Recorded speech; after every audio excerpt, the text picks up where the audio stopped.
The one thing I think that was quite remarkable is how people want to help others survive. That was just something for me that was really profound. The men that were supporting us to get out when we did find a hole up in the roof, they were just helping people. And for me, I think a lot of us and a lot of the time don't ask for help or think we don't need help. One that was very transformational, just that experience in how people wanted to help you survive. Hi, I'm Deirdre Breckenridge. I've spent my entire career helping women to get unstuck, to share their stories, nurture relationships, and to grow their brands. But most of all, to find their voices so they can make a difference. Women Worldwide features the stories of passionate women and the ups and downs of their journeys. With deep insight and advice, let Women Worldwide ignite your passion so you can excel in life. Hi, everyone. Welcome to another episode of Women Worldwide.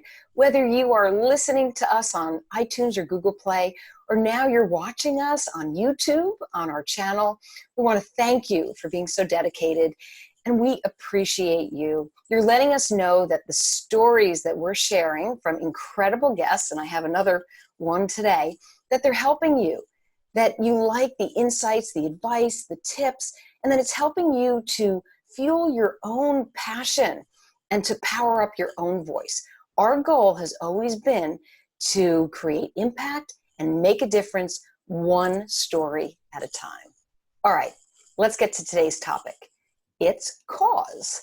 CAUSE is an acronym for connection, authenticity, uniqueness, storytelling, and emotion. And what that can do for a business and for you. So on the show is joining with me, Jaime-Lee Fraser. She is the co-founder of a company called Acquired.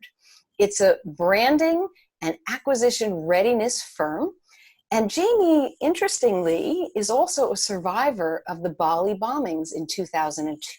Trauma that can occur, I think, for humans just out of the blue, situations, that we're just not anticipating at all, especially, a bombing attack and being on holiday with a friend. But for me, I was blessed that I survived physically. I didn't have harm physically, and that was a miracle on its own because I honestly thought I was going to burn alive. There was just so many dead bodies around me, and there was no way to escape. There was fire, and I was trapped basically in the back of this building. And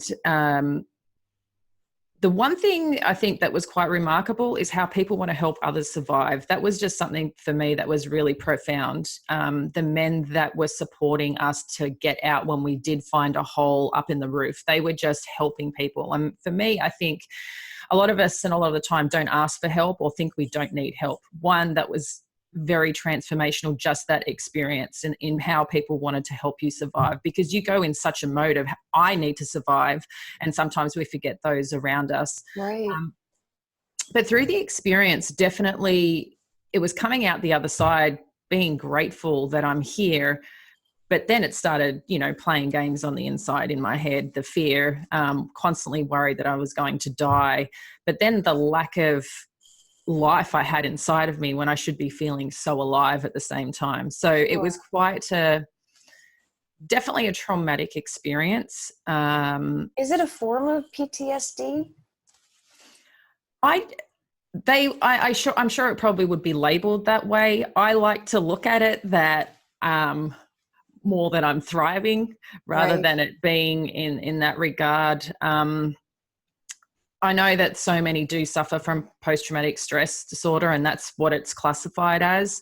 But I try to look at it as, post-traumatic thriving or post-traumatic growth rather than positive.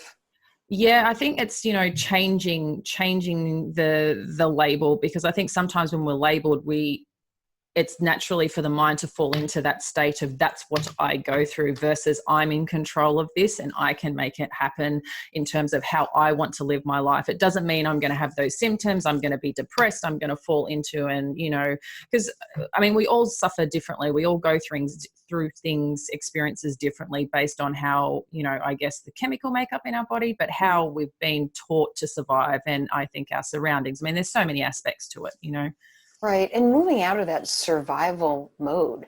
So experiencing that and moving yourself forward so that you're not in that fight or flight.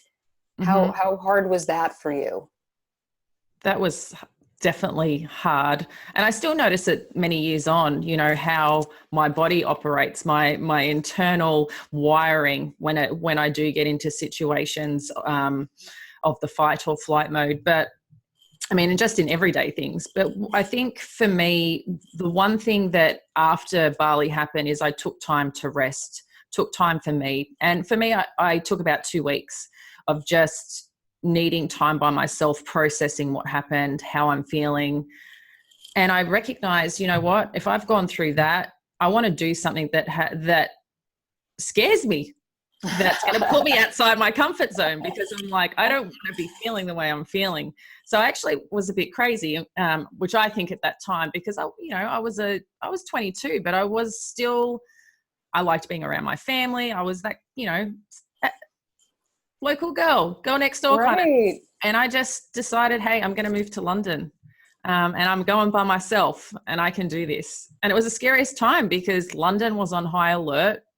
As soon as I got there, I wanted to come back home, but I broke through that, I broke through it. And it definitely helped me discover myself a bit more, but I wasn't talking about it still. So I kept the experience to myself because I didn't want people to see me as broken or to take advantage of me or judge me or thinking, right, hey, she's messed up, be careful of that one, so that was a big thing I had to get over. Absolutely. And then Jaime-Lee, when you were in London, I read your background. It talked about you being an entrepreneur, different wealth management companies. How did you actually meet Sean Wells, your co-founder, so that you guys could launch Quired? Mm-hmm. Well, through my own growth, one of the things that has always been important to me as a human, but also those I'm around, is a lot around performance. And I look at performance as like the core of who we are as humans. So that falls in many aspects, in our mindset, in terms of how we're feeling within, to, financial growth, and, things that we can do for our internal, it could be life longevity, just to live a better life, basically, is how I look at performance. And a thing for that for me was also working and spending time around great mentors. And I started investing in masterminds and things like that. And I actually was blessed to join Lewis Howes. So I had, established, a couple of companies at that time. And and here we are. The next thing I know, I'm in Lewis Howes Mastermind, with all these elite entrepreneurs and successful people. And it freaked me out the first time I went there. And I actually had met Sean, and we just, I think, connected. I was looking at his own story, and for me, story is what connects us all. And I think we just hit it off in terms of, intellectually, because he's a scientist, I'm not a scientist, but I think from the performance space, we really dived into people, to living longer, how we can live better lives. And then we both have a branding and marketing and then acquisition background. And it just kind of all connected just naturally through there. And Quired was formed. So we were referring each other clients. And then I was like, I need your help. You're the scientist. I need help because I'm working with people in supplementation. And then he's like, because brainstorming with someone can be really incredible, we hit it off that way, and it all just worked out. So thanks to Lewis for connecting us and, divine timing. But that's, kind of how that's worked. Well, first of all, Lewis, what a brand. Because the minute you said his name, I'm like, oh. Yeah. So that's really good. Talk about the laws of attraction, you and Sean. That's pretty cool. So Quired, maybe you could discuss, I know I mentioned cause, but that's pretty powerful, that acronym in and of itself. Are companies able to embrace this? How are they doing with this? Yeah, definitely. I think the way that cause came about is from the masterminds that I attend, the entrepreneurs that I spend time with. It's interesting. We were recognizing the things that were meaning most to all these companies, to these brands, to these personal brands, and it just was coming up more and more.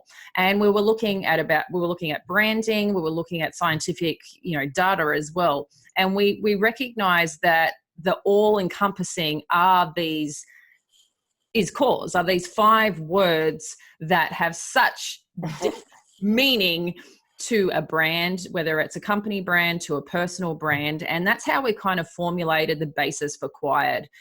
One from, we look at the values too of the people that we work with and the companies, but then how we can use that to grow their brand, to drive growth and all that comes with it. Mm-hmm.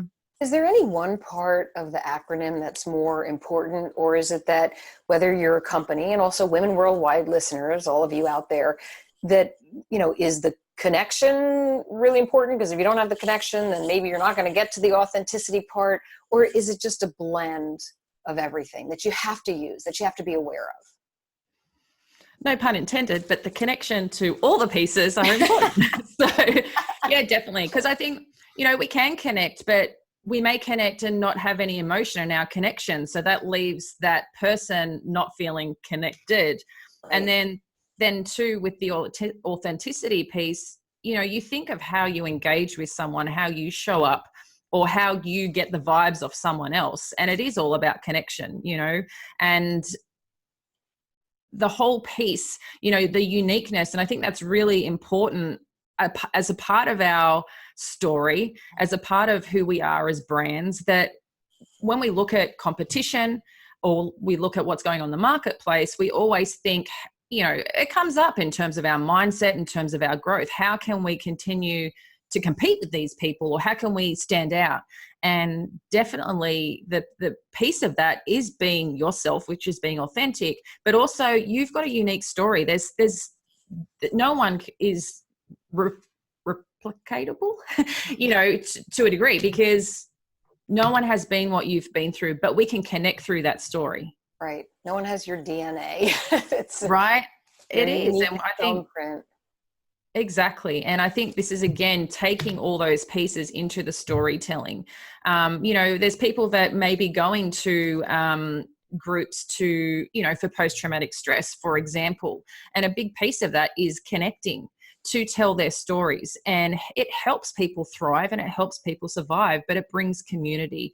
And that's a big piece when you're growing your brand and building a movement. So and the part is the emotion. So we can't forget that. But this is, through anything that you're doing, whether you're connecting with teams, whether you're connecting with your spouse, whether you're connecting, with your children, the cause principle can apply in every area of life. And, the emotion part is also having that emotional intelligence to be able to all encompass that together. Mm-hmm. I'm really glad you mentioned that, because we've had a discussion before. I am all about the emotion, the emotional intelligence.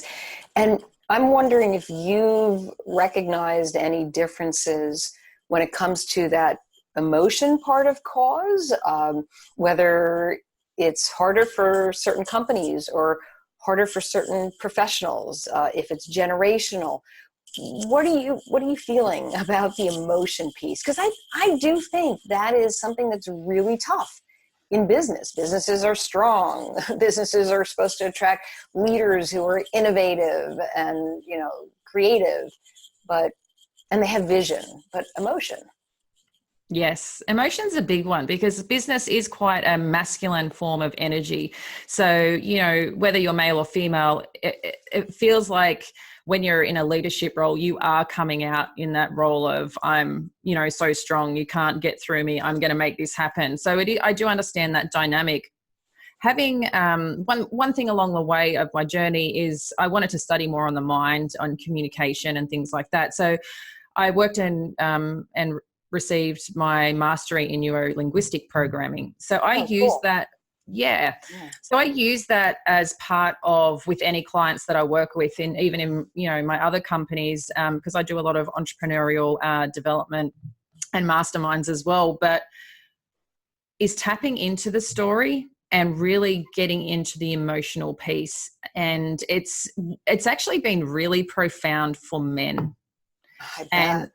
it has been so profound. And Sean was actually one of those kind of clients, and working on his brand in the beginning is sharing his deep story, but then also finding the underlying currents of why has he kept it quiet. And I think all of us have that trauma. So we always kind of need to bring those shields up and feel that if we're not vulnerable, then no one can break us, instead of using vulnerability as the strength and using the emotional piece to connect. Again, leadership, I think we do need to bring in emotion. We need to be able to connect by identifying and being able to bring people in through the emotional piece, rather than using it as a fear or scaremonger tactic, or that it's we're not strong, basically. Yeah. So Right. it's Men been and women.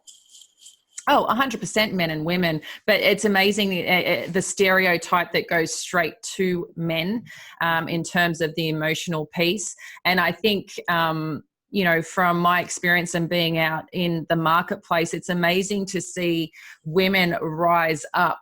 But it's getting to a scary point of this, a little bit of emasculation that's taking place, and watching women power through, and the guys kind of going, I think I should just be sitting back now, because if I say or do anything, I'm going to get in trouble. So watching the dynamic and the shift in dynamic, and talking about this topic a fair bit. Wow. Yeah, it reminds me, Jack Myers was on Women Worldwide, I want to say maybe 2 years ago. He wrote a book called The Future of Men. And he was talking about the fact that millennials, where you have millennial women in companies who you're feeling the shift, and they're finding their tribes, and they're able to grow and progress very nicely. But it's the men who feel a little lost, who are sitting back, who don't necessarily have the mentors or the groups that women have, and they may not be invited to that particular group. So that's got to be a challenge. But what you said about them kind of sitting back, I could see that happening. You had mentioned the mentoring. You talked about the mastermind groups. Let's go back to relationship building in general. How are you today? Do you still, you said you have mastermind groups for yourself? Are you participating, growing your relationships? Are you online, offline? What does that mean to you? Yeah, it's been amazing, the challenge. I mean, being in Australia and having a lot of connections here in the United States before I moved over here, definitely it's been amazing, the online space, and then coming here and then meeting them in person. But there is nothing more powerful to me than the events that I attend. I love the masterminds. I think sometimes we see other people's success, especially when, you're jumping into masterminds with people that have like hundreds and thousands of, followers on Instagram or on Facebook, and you're kind of like seeing them success, their brand online everywhere. And it can be quite intimidating when you first enter the domain, but you actually realize how similar we all are. We all go through the same experiences, and the connection has just been amazing, but the stories and then how we can help each other succeed. So for me, in person is a game changer. So I always recommend, whether it's to my clients, because I think a lot of people are scared to get online, to show their face and to be vulnerable and visible. But I think the events for me have been a massive game changer for sure. That's excellent. Jaime-Lee, we're just going to shift our focus for a moment over to today's sponsor, which is Rutledge Publishing. I'm not sure if you know Rutledge Publishing, but they're actually one of the largest academic publishers of textbooks and journals. And they also happen to be the publisher of my book, Answers for Modern Communicators. And this book is over 150 questions that I've answered. And I also had some of my friends, my marketing friends, answer questions as well. So I thought it would be fun if I gave you a question from the book and have you answer it, okay? Sure, bring it on. And of course, it's relative to what you do. We were talking about, brands. So question number 119 is, how important is brand consistency? I think consistency is a key component to all that we are. I think a big piece for consistency, for me, I like change.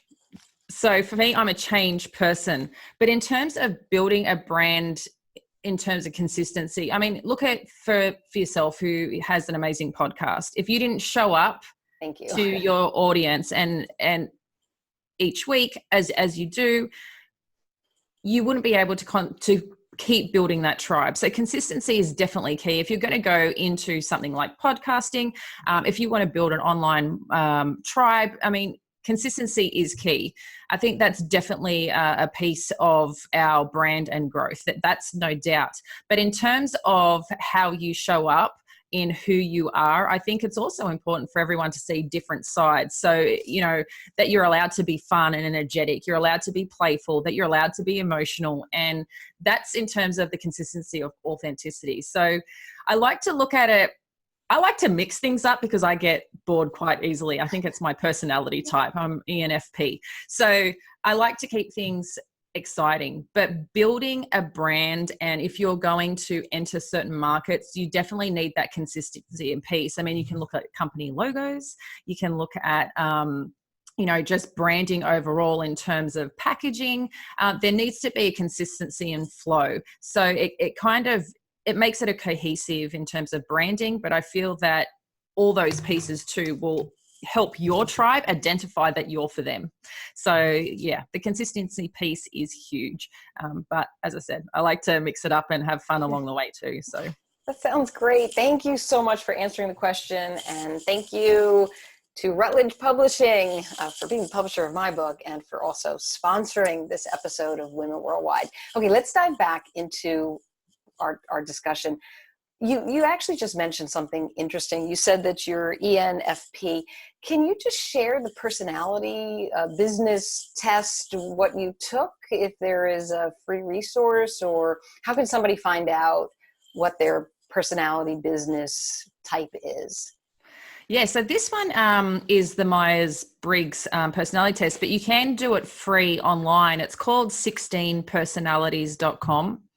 And it's really amazing when you start reading it, because there's also ENFP, and then you have a letter at the end too, which is assertive, and it gives like another letter at the end that kind of describes even further the personality type. Because in ENFP, for example, it's extrovert.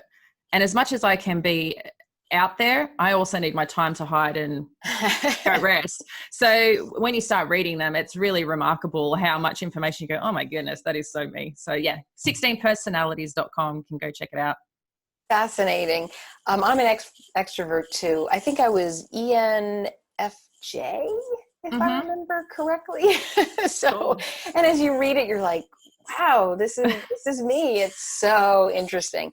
That was one of the first things that my business coach had said. Oh, you have to take the personality test. So I was just curious which one you used. I think I used the 16personalities.com as well. Okay, so you said you like to change it up. You get bored easily, which that definitely begs a question. When you want to change it up, you step out of your comfort zone, right? Yep. So way back in the day, you were stepping out of your comfort zone, going to a mastermind, right? That's where you met Sean. You guys launched this awesome company together. How are you stepping out of your comfort zone today? Oh, definitely. For me, it's about experiences, new experiences, and really shifting the mindset. I mean, if I look back 10 years ago in terms of thinking I'm stepping outside my comfort zone, for sure, okay, I was. But I realized still how much fear I had doing what I was doing. And I didn't take leaps and bounds that I am today. So stepping outside my comfort zone, I think it's kind of like having that bucket list of things that you want to do, or it's kind of like getting that high again through the success or the milestone pieces. But like, for example, the last weekend at Lewis Howe's at the Mastermind, we had an ice bath challenge, which through Wim Hof, we did the experience. And I always wanted to do it, but there was still that fear piece, because I'm like, I'm going to sit in ice and I've got to be in there for like 2 minutes, and I've got to be able to do it with no fear. Get in there, sit in there, take it, breathe it, and shift it to own it. Wait, right? you're sitting in ice? Oh yeah, an ice bath.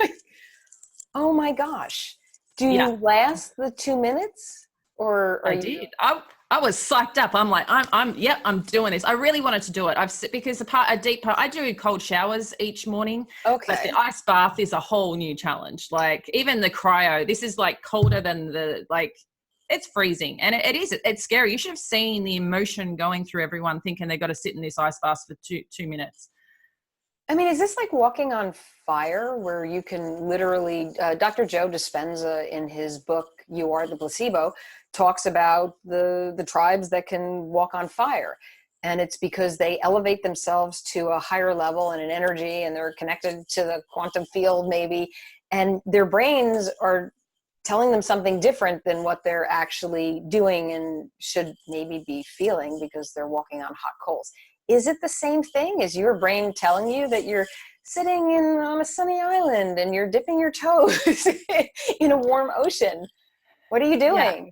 It's definitely not about the ice, that's for sure. As much as you're in it, it is. It's how can I bring myself back to I'm in control.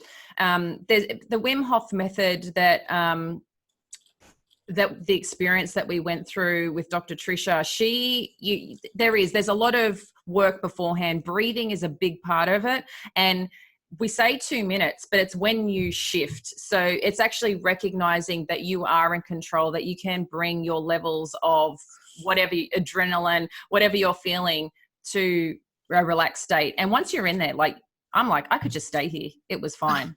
But it's actually, you've got to bring yourself to that place of, I'm in control. This is my body. And when you actually get out of the ice bath, you think, hey, the first thing I want to do is wrap myself up and feel warm. And then we've got to teach it, but we don't. Let me just be clear on that. It's how can I then teach my body to come back to normal temperature and look after yourself that way. But it was a most remarkable experience. I loved it. Yeah, I couldn't. That's amazing. I just loved it so much. So Jaime-Lee, I think just because we want listeners, I would not want anybody just to go jump into a bathtub of ice cubes, up to their neck. You really do have to train almost for this. This is not something to just go run and do, but you want to train, you want to prepare, because you are very much in control of your mind and your body. Yeah. Yeah, definitely. I mean, you need to check out Wim Hof. There are actually, there's certified trainers. Dr. Trisha Smith, she was incredible. Just took us on an amazing experience. But we started the day before with the techniques and then the exercises, because it's about mastering the breathing and then connecting the breath to the place of peace to get there. But yeah, I definitely recommend to check that out. But highly recommend to do it through a proper experience, because there are many pieces to it, like just getting out of the ice bath. I mean, your legs are wobbly. Right. They're taking you through the experience. It's not like just sit in there. Like, I mean, from the way that she stares into your eyes, teaches you the techniques to bring you back. You need someone to take you on the experience for sure. That's incredible. So, you mentioned the breathing. So I think I might know one of the answers to this question, but everybody has stress, right? Mm-hmm. So with everything that you're doing, do you have stress, and how do you handle it? What are your tips? What are your stress busters? I definitely have stress. I mean, running, multiple companies, wanting to make sure that I'm prioritizing my kids as well, through all that. And just juggling life, but stress, stress is real. I think definitely for me, it's having those routines in play. And, sometimes the reality is I can't get to everything. Some days I can't or don't have the time to exercise because I am with the kids all day. But I find other ways to achieve what I need to achieve. So I try not to make excuses. I try to find solutions, but and not beat breathing, yourself up for not right? getting something done. That only makes it worse. 100%. So I'm like, okay, if I can't exercise today, is there something else that I can do, or can I arrange for later in the week? Yeah, I think there's always finding solutions is really important. But for me, you know, breathing is absolutely one. I find, yeah, I find that usually the stress, there are a couple of culprits. Is I'm overwhelmed because I've got a massive lot of things to do, and the other thing is not making decisions, and I find that can be quite crippling when it comes to stress. So it could be that you have to make a decision or do something that, you know, maybe a big shift in your life. So making decisions is a big one. I think getting the decisions in place. If you're not feeling good about a choice or a decision that you've got to make, you know, sometimes it is about sitting still and breathing to get that clarity and tap into that intuition. But I find if you don't make decisions, that causes more stress. The other thing is too, as I said, the overwhelm and the overload. For me, it is writing the lists out, but actually physically writing it in a book and crossing it out. So you have that connection of when you have accomplished. And I do sometimes, there's a couple of ways you can do it. I mean, there is the 5-second rule that with Mel Robbins, you know, that she talks about. And I find it's good. Oh, it's so good. And I think that's great when you've got something that you need to do, one that you don't want to do or is like quite scary and stressful. But there's a couple of different ways to do it. Sometimes I like to start on the easy things in the morning to build the momentum. But then sometimes it's like, if I don't do this now, then what's going to happen? I'm going to be more stressed out. So I'm like, I'm just going to do it. And I do that 5-second rule and just go. So, I mean, I think it works differently for everyone and depends on how stressful your day is, but the lists and writing it out. And as I said, yeah, the breathing, but then making the decisions. You got to make decisions. Right. And with those decisions, so you mentioned, you know, the breathing, getting in tune with your own gut, and that certainly helps. Is there ever a time with those decisions where you would turn to an outer network or your inner circle and say, just need a little bit of a gut check here? Definitely. I think, you know, having a mentor or confidant that you do talk to that knows you really well and can sometimes ask you those questions that you're not asking yourself, because sometimes we don't want to see the truth behind certain situations. And I think that's life. But yeah, definitely having someone like that is important, but I think when you start asking too many people, again, it's like you're trying to make a decision based on what everyone's feedback. And that, again, you're getting back into overload and overwhelm. Sure. So, you know, have that one confidant, maybe two, but yeah, probably limit it at that. Yeah, I mean, I just feel like when you get to too many, they're all shaped by perspectives, right? Everybody has a life where culture and what they've experienced will shape who they are. So when you ask beyond one or two people, you risk even feeling more overwhelmed. I remember the days, maybe you can relate to this, Jaime-Lee, when I owned my agency and we would have a client, we'd be creating brand for them.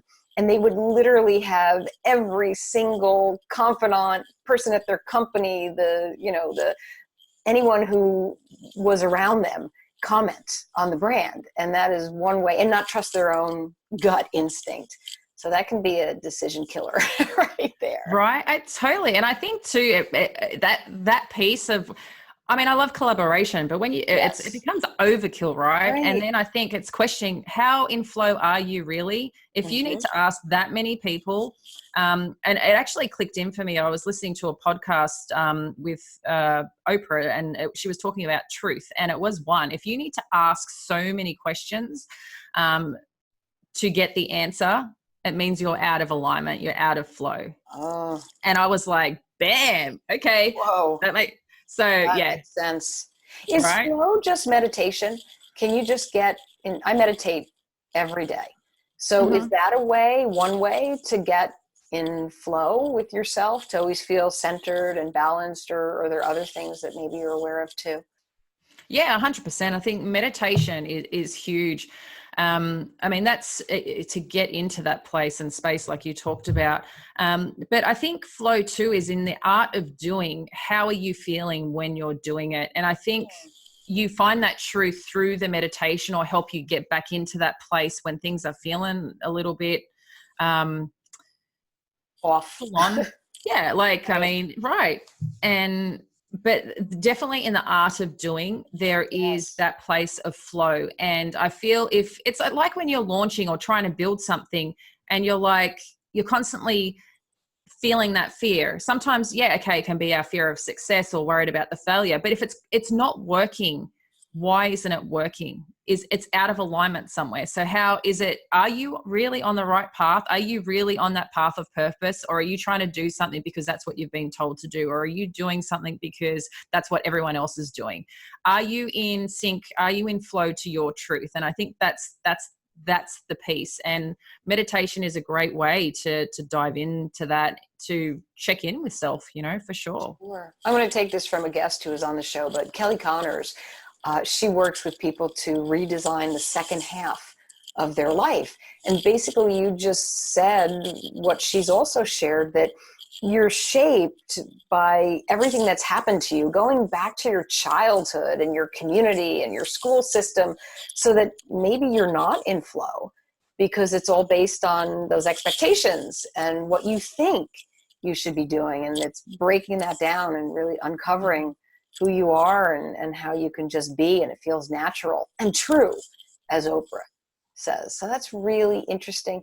Do you think that, I want to talk a little bit about technology, because here we are, we're doing a podcast and it's audio and it's on video.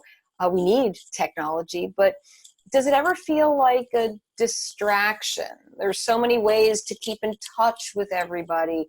Do you love it? Do you hate it? Are you somewhere in the middle? How are you feeling about technology? I love technology for this, being able to bring us together when we need to. I mean, I've got family in Australia, I've got family in Canada, and then when you've got friends all over the world when you travel. For me, I love the technology. Technology can suck when it's not working. Like, I had to download another app this morning, and I'm like, of course you wanted to download right now, and then it didn't want to download at the same time. I'm like, technology, but I do find, for me, I don't have notifications on my phone, because for me it is that addictive. It's the addiction, right? It's like the sugar. It's the addiction. Oh, it's sitting there. Or when you got snacks, it's like, oh, or you see something come up, a notification, and you just want to, like, what is that? Let me get one more. Yeah. And I feel that it is a distraction, and but I mean, I'm pro technology. I mean, the same with social media and building brands. Yes, you need to be online. But if I had a choice, in a sense of I didn't need to be online so much, I wouldn't be. But I'm not afraid anymore to take those breaks, because I think, and I know this comes in terms of consistency, but we all need that detox. We all need that fasting from social. We all need that break. Like anything, we need to reset. And I think you being in control rather than it being in control of you, for sure. Exactly. I have this big reset coming. My husband and I are finally taking a long overdue honeymoon. We pretended to take a honeymoon when I did a keynote in Peru, and we extended our trip and said, oh yeah, this is our honeymoon when we first got married. No. So this is actually, beach, white sand, blue water, and I am going to do everything possible not to use technology for a week. So hope I can do it. I'm excited. It sounds blissful. I was going to say, can I come? But that would be weird. But it's like, it sounds amazing. So excited for you. Well, you're not going to believe this, but we're at the question where I ask you to give advice to all of those listeners out there. Jaime-Lee, maybe you can just give a little bit of parting advice so that they can bring some cause into their lives and their brands. Yeah, I think, my advice is definitely looking at cause and what it means for you. Are you bringing those pieces that to who you are in terms of your brand, to your relationships? And I find that this can be truly powerful, to create a bigger brand, to be able to be true to who you are, to your purpose, and, really tap in and trust in who you are without fear, without judgment, because this is your life and you get one chance, and just own it. No one can live your life. It is you. And just remember that you're amazing, you're incredible, and the universe has your back. So one life, own it. The universe has your back. Excellent advice. Okay, last question, super easy. where can people find out more about you and all of your work? Sure. Jaime-Lee-Fraser.com. And that's Jaime, Lee, Lee, and Fraser is Fraser.com, because I know you've got the Z happening here in the United States. But and also at Jaime-Lee Fraser on all platforms. So I'm there. I'd love to hear from you. And yeah, if there's any, if they want me to have a look and see how, looking at their brand in terms of, how it's being represented in terms of cause, we also have that. So can always look and do that and show them perhaps a new way or a new light to really define their amazingness. So awesome. Well, I hope people check you out, because I have a feeling you can really bring some awesomeness and cause to them and their brands. Thank you so much for coming on the show, for sharing your story, enlightening us about cause, and for your time. We appreciate you. Thank you, Jaime-Lee. Thanks, Deidre. You're amazing, and have an awesome day. So thank you so much. Thank you. And I want to thank all of you for tuning into Women Worldwide every single week, for sharing your feedback, and for letting us know that you love the amazing guests like Jaime-Lee who come on the show. They're sharing their stories. And you know what? Keep the feedback coming. Tweet to us, right? We're on Twitter. Tell us how you're feeling on Facebook. You can now comment on YouTube, subscribe to the channel, and also you can sign up for updates on the Women Worldwide website, which is womenworldwideshow.com. So thank you, friends. Until our next episode, stay focused, energized, and feeling empowered. Thanks. Thanks.